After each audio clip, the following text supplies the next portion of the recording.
Success isn't about greatness, it's about consistency. Consistent hard work leads to success, and greatness will come. All jokes aside, if you want to be a creator on this platform and find some success in that, consistency is definitely the key with that. I'm sure that you felt that creating consistent content might feel a little bit impossible, but in 2024, this year, I have created 96 videos. Yeah, 96 videos. So today I wanted to share 6 tips that help me keep organized and consistent with creating content on YouTube. And no, I haven't lost my mind yet.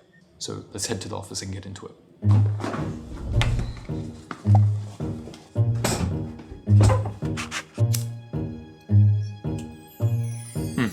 Okay, we're going to get straight into it, and there's going to be a lot of talking. So if you're interested, bring out a notebook and pen. I'm sure there will be a couple of ideas that you can write down here. We're going to get into the first topic though, which is pre-production and idea generating. Being consistent means that you have to create a lot, and creating a lot means that you'll need to have a lot of things to create. So I like to sit down and generate a bunch of ideas and pre-plan some of those ideas into videos. I've noticed that the creative part of your brain turns on at the most random times, especially when you're doing nothing. That's why I keep a notebook on me so I can always jot down these ideas onto paper so I can turn these ideas into something in the future. Even though I nearly made 100 videos this year, I am also human, and sometimes when I sit down, I don't really get the ideas coming to me. This is when I lean on AI for assistance. Use AI as a form of support in these moments to then generate ideas which can help you come up with your own ones from them. Now, once you have those ideas, turning them into actual videos takes a lot of effort, and this is where pre-production really helps. Now try this out. Write out all your ideas on paper. This gives you a bird's eye view of your possible videos from your ideas. And you can clearly see which videos will work together and decide on the best approach for filming and content flow. Proper planning and organization gets you a long way when it comes to video creation, and creating consistently can feel quite overwhelming, so I definitely recommend you try this out.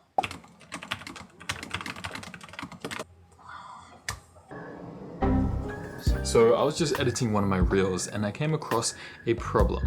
I wanted to create this short form video to showcase this new candle that I got. However, I realized that after I filmed that I didn't leave enough headroom above my head to leave any text. In this particular situation, what I want to do is expand the scene to allow more text above my head. And for this, I'm going to use Adobe's Generative Expand. The trick here is I'm firstly going to take a screenshot of the video and import it into Photoshop with the same resolution of the video project. And here I'm going to simply expand the scene as much as I want. Here I'm going to use a simple prompt just to expand the background. Now, after the expansion, I can use the selection brush tool to manually adjust any specific part of the image that I think needs fixing. This is perfect for detailing or cleaning up any specific areas that the expansion may have not blended perfectly. Now, once we have done this, the second trick here is to export this as a PNG file. This will allow you to overlay your image or your new background on top of your original video. And now I can complete this video by adding the text above my head. Now, this is a situation I come across quite often, so having a tool as powerful as Adobe Photoshop just ensures that you can create the video exactly how you'd like it, even if you didn't shoot it perfectly at that time. It's important to remember that the key to staying consistent is to work efficiently, not harder. Back to work.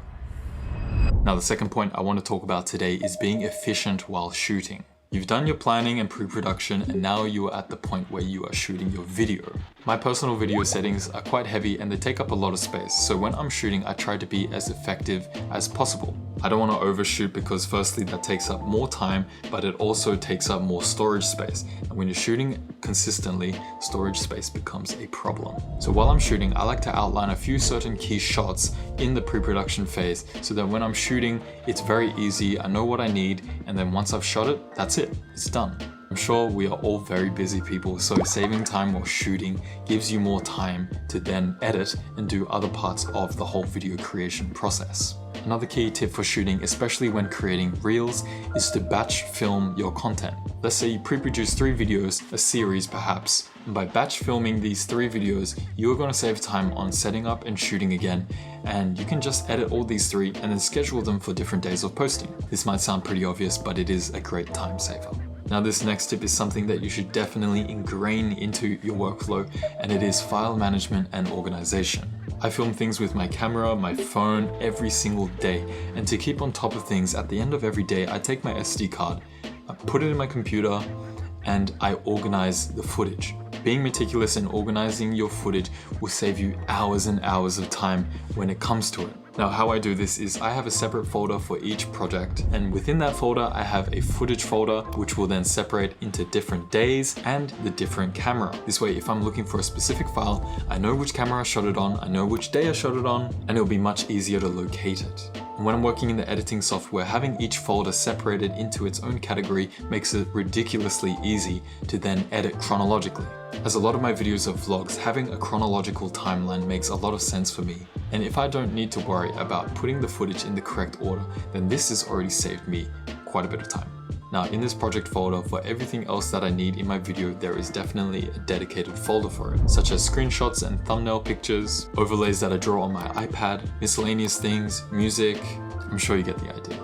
Another great thing about organizing your files correctly is that sometimes I have to find a specific clip from a previous video, and when I need to do that, then I know where it is exactly. I think pulling clips from previous video has a very high value, especially for returning viewers, so I love doing this in videos and I think it is a great thing. It might be a little tedious to do this, but once you ingrain this into your workflow, trust me, you will thank yourself later. Now that you have shot your video and you have your files organized, the next step is, of course, editing your video. Now there are a lot of time-saving editing tips out there, but I want to talk about one in particular, which is color coordinating your clips. You can color coordinate your clips so that you create a visual roadmap for yourself, which will help you when editing a video. Sometimes I find it a bit intimidating when there is a lot of footage, especially when creating longer form videos for YouTube. So by color coding the different clips on your timeline for different sections makes your whole edit a lot more digestible.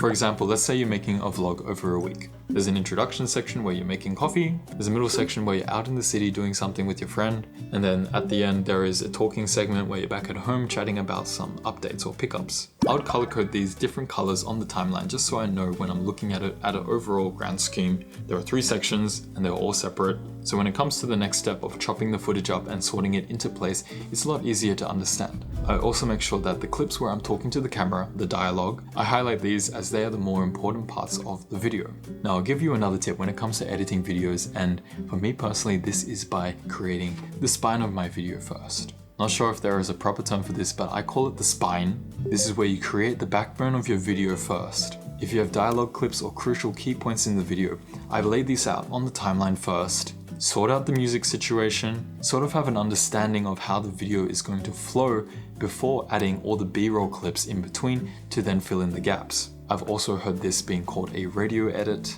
I personally think that if you're editing chronologically like a vlog, this will save you a lot of time because that first step of editing, deciding how you want to create the video, is usually the hardest. So just to recap real quick, when you have your files organized, you can easily import them onto your video timeline. And while they're categorized already, you can color coordinate them to different colors so that you can understand what's going on. And from that, you can then create the spine of your video, and then you can insert everything else to then create your video. It sounds a little complicated, but this is how I simplify my whole editing process to be able to create videos consistently without wasting too much time on the actual edit. Now the last tip I want to give you guys, this is for the hustlers out there. This is for the people who want to maximize their efficiency when it comes to content creation, and that is effectively maximizing the footage that you have shot. Now what I mean by this is that if you've created videos for YouTube, for instance, you can repurpose the clips that you've already shot for then posting on Instagram, TikTok, and YouTube Shorts. You've already shot the footage, you've done the hard work, you've created a video already, and from here you can just select clips that will work for a short form content and repurpose them. Let's say you did a little unboxing in your latest YouTube video. You can easily repurpose this to work for Instagram Reels and TikTok and YouTube Shorts. This will give you 4 chances for the same footage that you shot to reach a larger audience. Now, if you're shooting horizontal videos and you already know you're repurposing the footage for Instagram and TikTok, then you know that when you're filming the video, you can have everything framed and centered so that when you repurpose it for Instagram and TikTok, everything is going to be in that vertical frame as well. If you're doing that, then you know what's up. When it comes to creating consistently for content creation, you don't need to give your soul away for this. It's about working effectively and efficiently. I have made so many videos this year and I don't plan to stop. So hopefully, if you've made it to this point in the video, you can take parts of what I have said and apply it to your own video creation process. We discussed a lot of things today, my friends, so if you have any questions, please let me know in the comments below. I'm sure I will be able to help you there. And other than that, hope you have a nice productive day. Stay creative, friends. Peace.